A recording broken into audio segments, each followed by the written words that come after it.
Doctor Barcia, ingeniero Regini, académicos todos, la verdad les quiero agradecer mucho este nombramiento. Para mí es un honor. Demora mucho en venir para acá, pero por suerte finalmente antes de finalizar el año estamos. Es un hito, por lo menos a nivel personal, este reconocimiento, y lo que quiero es compartir un poco lo que hemos venido haciendo en los últimos 6-7 años y lo que yo diría son los desafíos de la tecnología y la educación.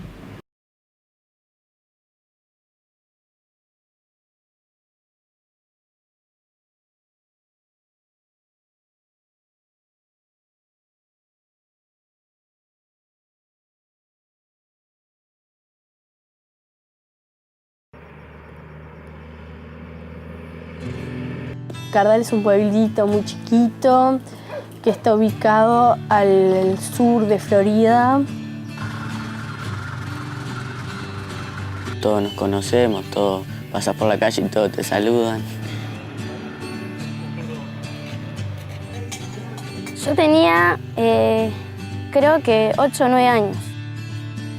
Cardal, habré escuchado bien, no será otro pueblo. Cardal, bueno, es chiquitito y que venga eso tan grande, vamos a decir, que revolucionó todo. Fue una vida nueva para todos. Y para todos los demás niños creo que también, pienso que también.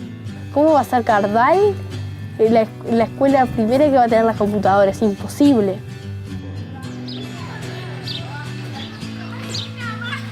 Yo no tenía computadora antes y fue venir la primera computadora y fue como un universo nuevo.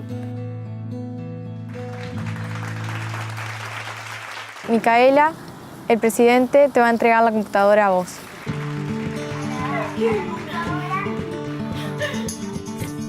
De mi clase fui la primera que me entregaron la computadora y era la primera computadora y todos venían arriba mío. Tú ves una partecita, como una parte así, que ahí te ves tú. Y estaba esperando, re emocionado así, cuando vinieran y dijeran, Germán, anda a buscar tu computadora. Si querés sacar una foto de internet, una foto tuya, y vas con las dos, vas a todos y después la vas cambiando. Cuando llegó ese día que entregaron las computadoras, era todo Cardal en la escuela. Precisa entrar con la prole y me llama a mí, pero no sabe. Aprendí y empecé a ver lo que eran los programas que había. Dándole a aprender a los niños chicos. ¿Este era? ¿Cuál? Le enseñé a lo más chiquito. ¿Quién es la más chiquita? Matías. Él era así y yo era un poquito más alto. Y con mis hermanas y buscamos ahí información y dijimos, ¡pa! Esto es nuevo. Eso es algo importante como para nosotros. Puse en internet, puse la historia de Artigas y me apareció. La única computadora en casa era la mía, la usaba mi hermano, mi madre, mi padre, la usaba yo. Ahora hay un trabajo que estamos haciendo en grupo, que es en Scratch, que tenemos que formar un juego, tiene que ser del medio ambiente. Y lo primero que trabajamos fue Toys. Después fue evolucionando y en Scratch es lo que terminamos, que ya es mucho más avanzado. Hago más cosas en Scratch. Antes, por ejemplo, hacíamos caminar un macaquito y ta. Ahora hacemos proyectos o un juego también hicimos una vez. Me empezó a gustar mucho todo eso de programar, está buenísimo. Me gustaría ser programador también, ingeniero de sistemas. Estaría bueno, me encanta programar, está buenísimo. Te ayuda a estudiar, porque es como un libro, la computadora es como un libro, encontrás todo. Personas que nunca usaron una computadora, gracias al Ceibal, aprendieron a manejarla. Éramos como nosotros, éramos los maestros, hasta incluso de nuestros maestros. Por ejemplo, buscaba en internet, yo le ponía, por ejemplo, buzos de invierno y buscaba ahí, ¡ay, qué lindo este modelo! Dale, digo, te lo bajo para así lo mirás y lo vas tejiendo. Mamá la computadora antes la usaba para el mejoramiento lechero, que ahí ponía todo el número de las vacas y su historia. Desde ese día hasta ahora seguimos siendo amigos y le enseñamos a entrar a internet y todo eso.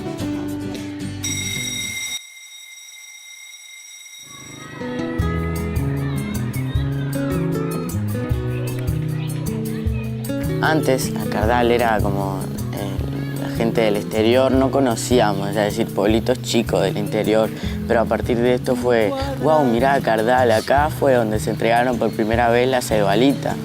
No fue un sueño, es cierto que fue acá, en Cardal.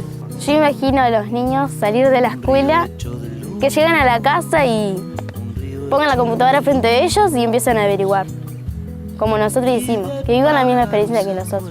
Tienen una gran herramienta que les sirve para muchas cosas. Muchas gracias por haberlo hecho, porque la verdad que nos sirvió para mucho.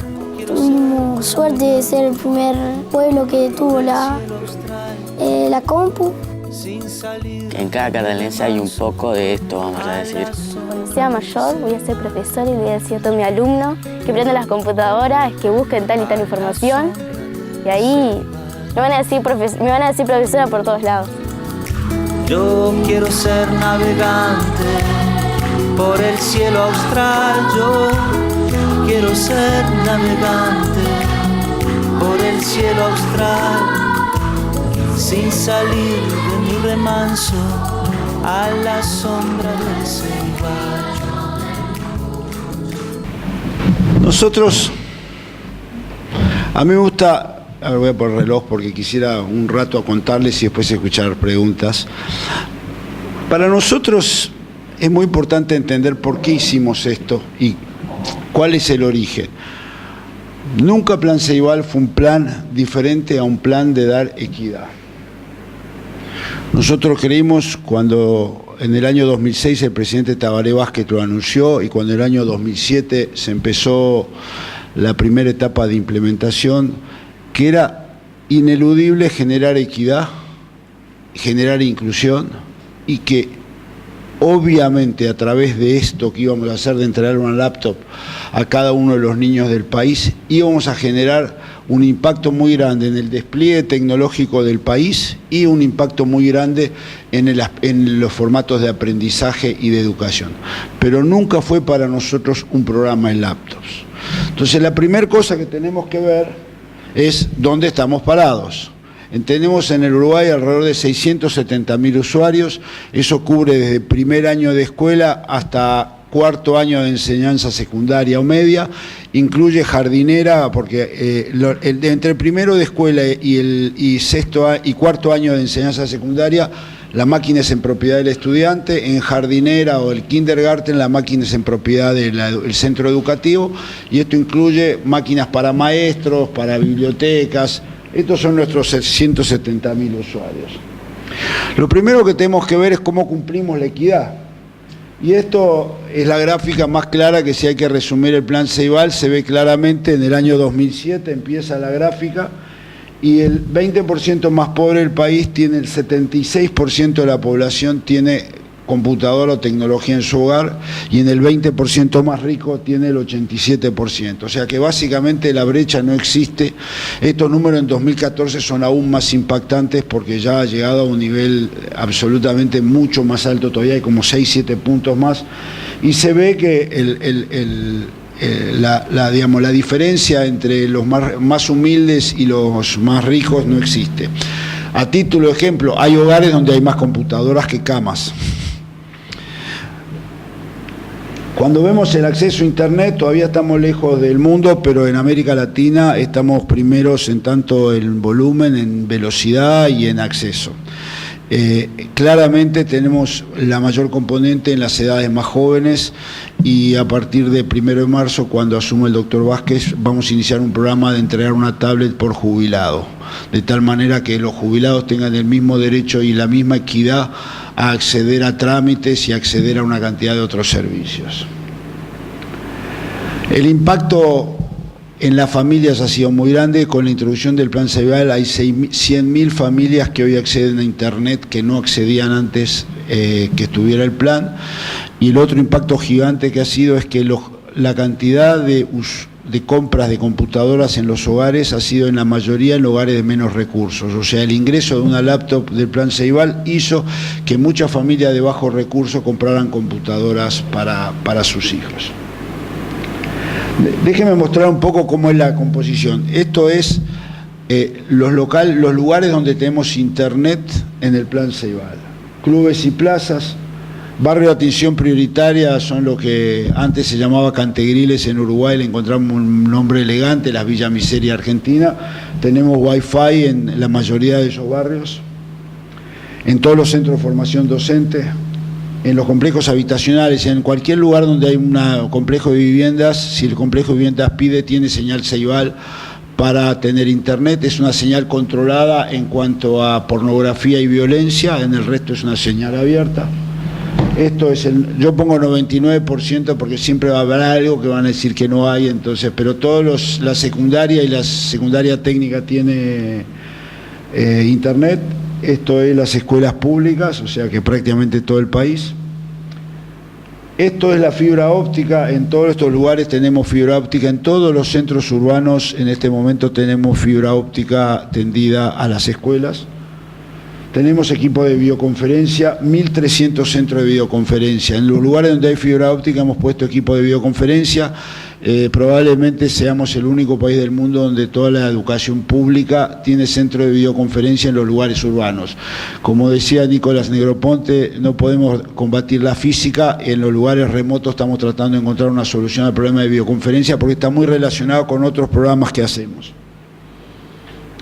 Es importante trabajar con el tema costos para nosotros. El costo por estudiante es alrededor de $100.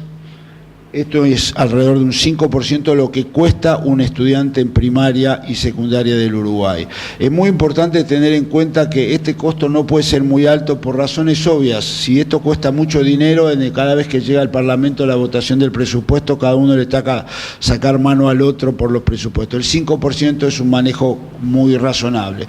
Uno de los problemas a mi gusto que tiene un programa de estos es que solo se puede implementar, dado el costo que tiene, en un país que gaste entre 1.500 y $2.500 por estudiante al año.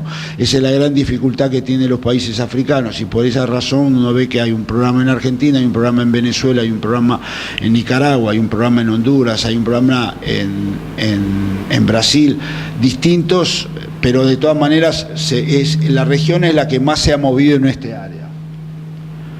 ¿En dónde se nos van los $100? Básicamente el 40% se nos va en la computadora. Y después ahí está, 15% se van aspectos, 13% en la conectividad, un 8% en la parte de videoconferencia. Tenemos servicio técnico, nos cuesta alrededor de un 15% entre la mano de obra y los repuestos. Este es el kit de la charla y que tiene que ver con la tecnología y la pedagogía. Cuando uno se pregunta por qué la tecnología influenció tanto en nuestras vidas, ¿y por qué influenció tan poco en la educación? O sea, ustedes deben conocer ese cuento que van dos personas al pasado, uno es un cirujano y otro es un maestro. El cirujano entra a un bloque quirúrgico y lo único que ve similar en un bloque quirúrgico de hace 200 años es el equivalente al bisturí. El maestro entra a una clase de hace 200 años y se siente como en casa, podría darla igual que hoy. Entonces, yo creo que hay por lo menos tengo una visión muy crítica a que la tecnología ha sido siempre usada por los vendedores de tecnología, y aclaro, durante 25 años yo estaba del lado de los vendedores de tecnología, ha sido usada como una especie de magia salvadora, que la tecnología es lo que resuelve el problema, cuando en realidad pocas veces la tecnología vino acompañada de pedagogía. O sea, la tecnología no es por sí misma una solución. En general, la tecnología pretendió que todos se adaptaran a la tecnología. Es un disparate a la vela. Imagínese si todo el mundo tuviéramos que tener centros de capacitación de WhatsApp o centros de capacitación de Facebook, no habría presupuesto mundial que lo resistiera. Entonces, uno de los pilares que hay que tener en cuenta es que la tecnología se tiene que adaptar a los docentes y no los docentes se tienen que adaptar a la tecnología. Entonces, cuando la tecnología es fácil de usar, los docentes la usan. El otro día, en un congreso de maestros inspectores, pregunté cuántos de ellos usaban WhatsApp. Todos levantaron la mano. Y yo le dije, ¿y quién les hizo la formación? Y se reían. ¿Y por qué hay que hacer la formación en horario de trabajo? Porque hay muchos conceptos que es la formación de los maestros, que hay que darla. Pero hay que preguntarse en qué hay que dar la formación. Porque si nosotros partimos de la base que la tecnología tiene que ser transparente y tiene que ser fácil de usar para el maestro, lo que hoy tenemos que hacer un esfuerzo es generar capacidades pedagógicas en los docentes. Ver cómo usando tecnología se puede acelerar aspectos diferentes de la pedagogía, pero no estar discutiendo cómo se prende una máquina, ni cómo se manda un correo. Hoy en día, yo siempre lo digo, mi mamá tiene 89 años y usa Netflix, correo electrónico y Skype. Son las 3 cosas para lo que usa su computadora. Pero con eso, no, o sea, si es fácil de usar, la usa todo el mundo. Yo me imagino todos ustedes usan celulares. ¿Quién les enseñó a usar un celular?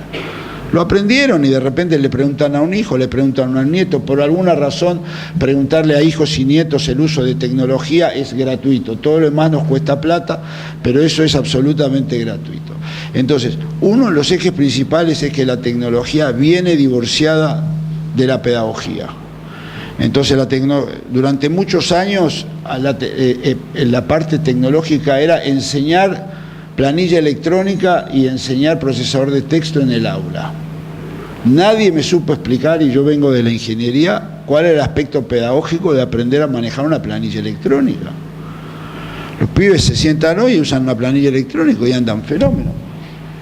Nosotros tenemos un dilema muy grande, tenemos pedagogía del siglo XX y tecnología del siglo XXI. Yo digo 19 o 20 para no generar mucha rispidez. Ahora, mucha gente le achaca la responsabilidad a los docentes, y no es correcto, porque los docentes, en más de un caso, se les impuso qué es lo que hay que hacer, y no le vieron un aspecto tecnológico. No hay bala mágica que viene con la tecnología y cambia la pedagogía. Por usar una computadora nadie va a mejorar en matemática.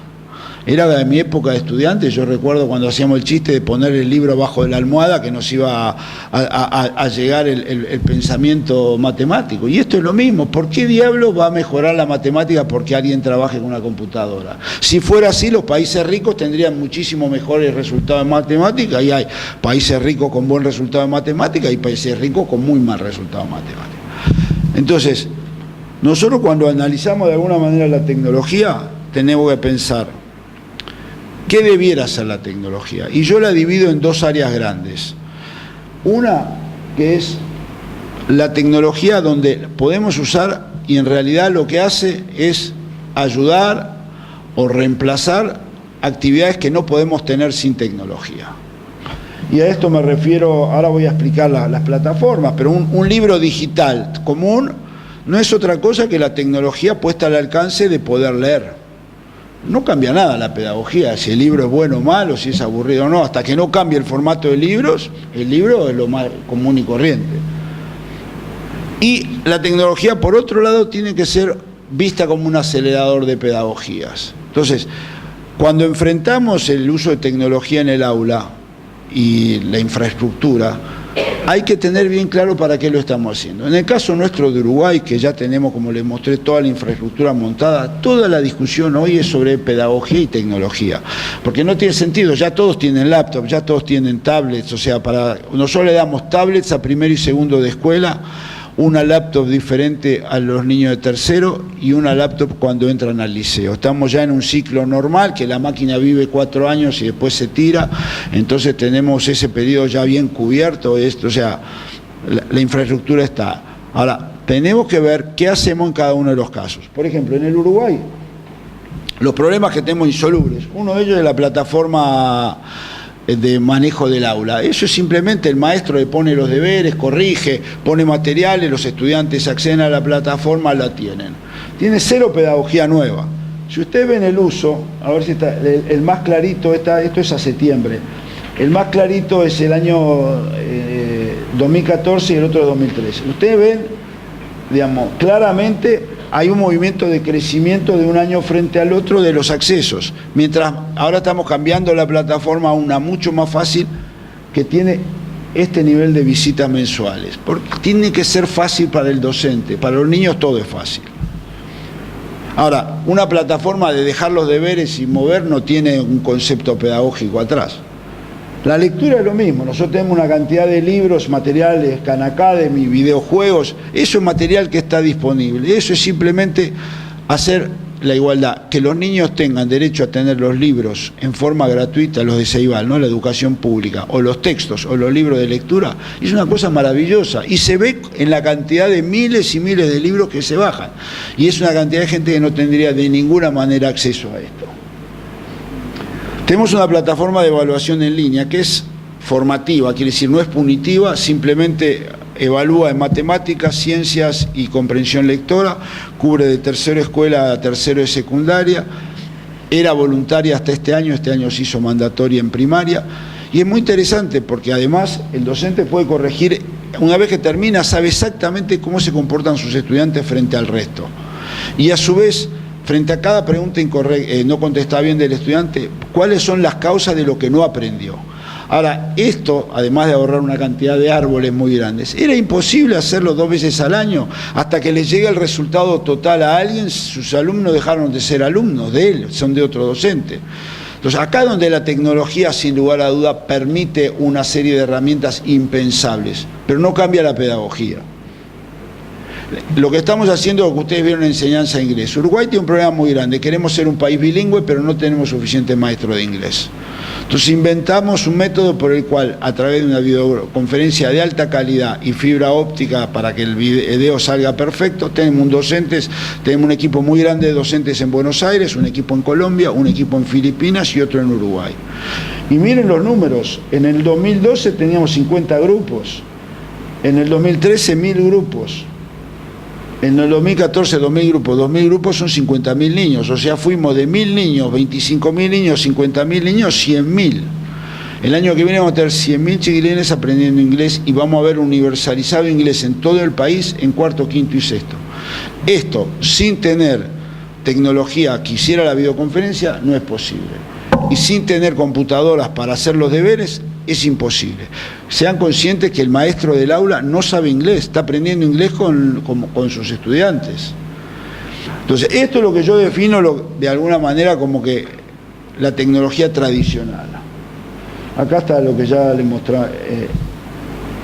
Ahora, como acelerador de pedagogías, nosotros tenemos que pensar que vivimos en un mundo muy contradictorio. Queremos que los niños aprendan una cantidad de cosas, hacemos un discurso de que necesitamos jóvenes críticos, que necesitamos ciudadanos, que necesitamos trabajo colaborativo, y después le medimos a ver cuántos se acuerdan de memoria de cuándo fue la Revolución Francesa y quién mató a quién o quién era el rey que decapitó a quién.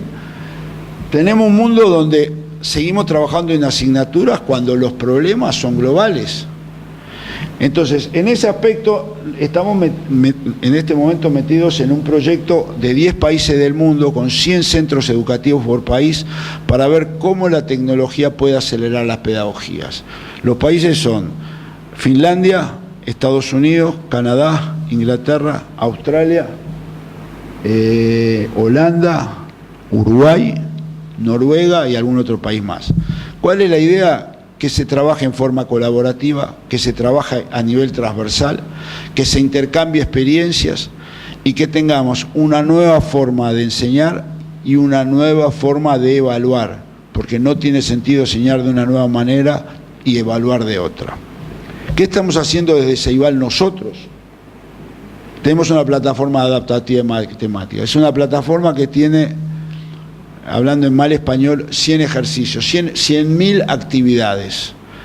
Quiere decir que un estudiante, el docente le manda o él se mete en la plataforma, empieza a trabajar, va resolviendo los problemas, la plataforma se le hace más complicada, no puede resolver un problema, la plataforma se le va simplificando y al final del día le informa al docente cuáles son las dificultades que tiene cada uno de los niños.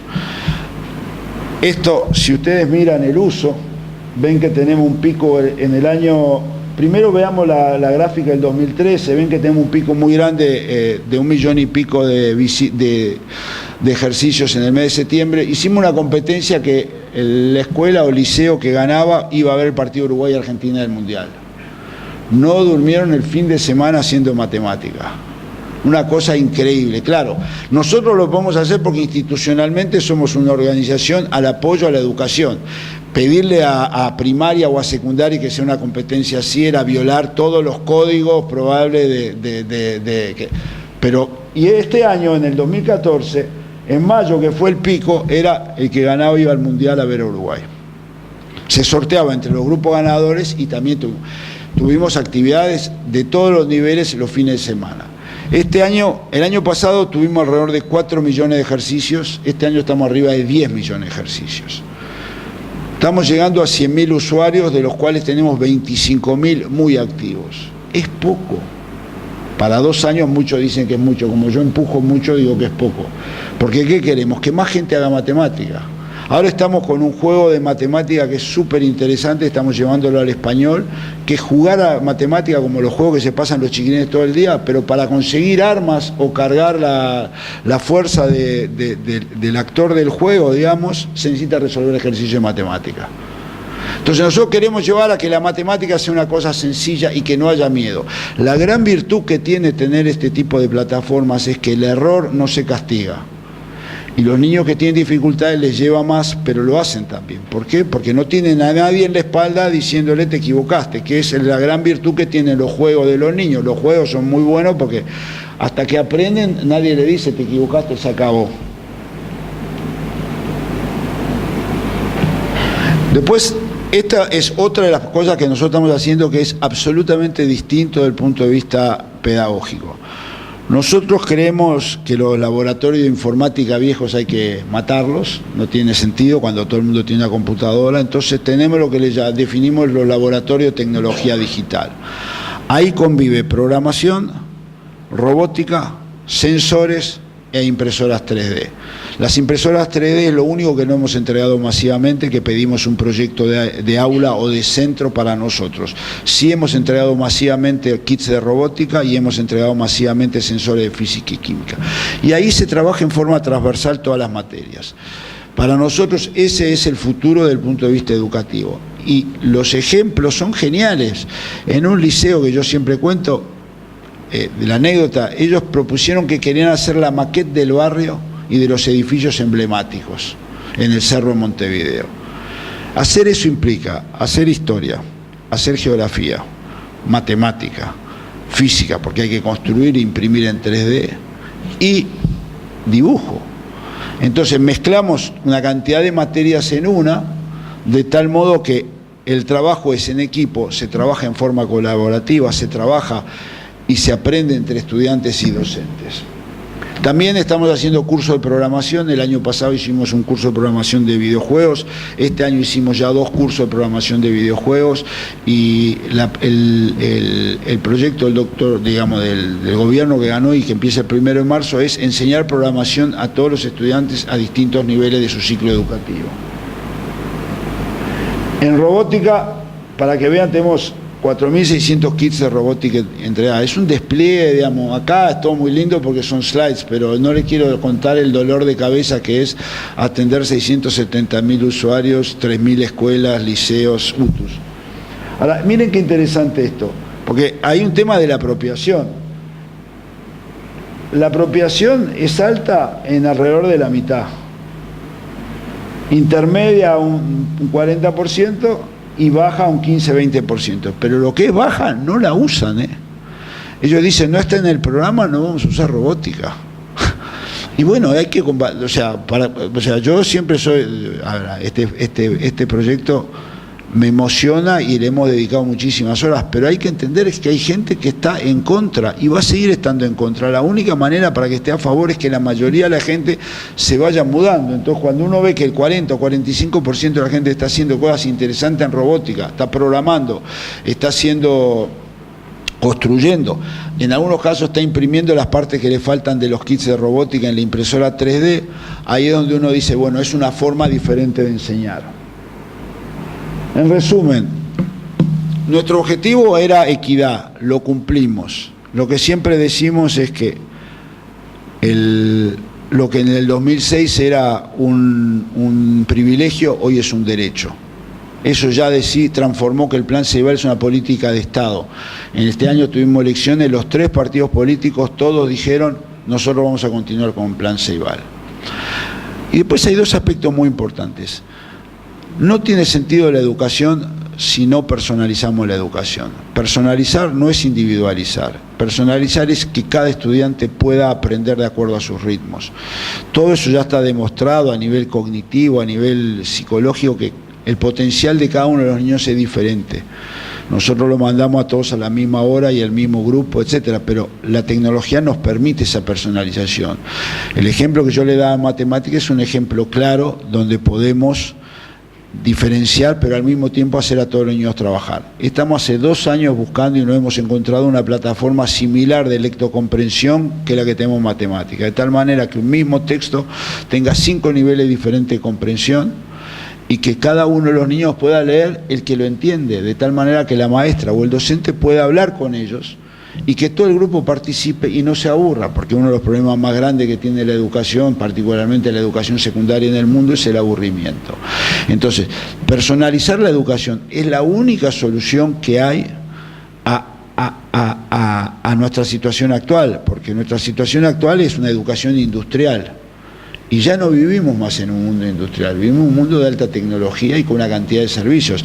Al fin y al cabo, el celular y todo lo que cada uno hace con el celular y los aspectos que aprende y juega son diferentes en todos los jóvenes, por más que la mayoría de ellos haga las mismas actividades.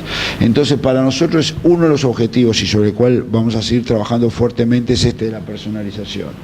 El otro aspecto es el rol del docente. A ver, en el ejemplo, el docente es fundamental. Todo aquel que diga que esto se puede hacer sin docentes está equivocadísimo, no equivocado. Pero el rol es diferente. Uno mira la plataforma de matemática. Lo primero que uno dice, ¿qué va a decir el docente? Cuando el docente le sacamos la mochila en la espalda de mandar el ejercicio y que el ejercicio esté ahí, le cambia la vida. Porque puede trabajar sobre las dificultades, no pasarse horas fotocopiando. Porque ustedes piensen, el pobre docente latinoamericano trabaja 8 horas por día, va a 2 escuelas o 2 liceos, vive moviéndose y además, ¿qué hace? Usa el viejo material. ¿Cuántos cambian su material?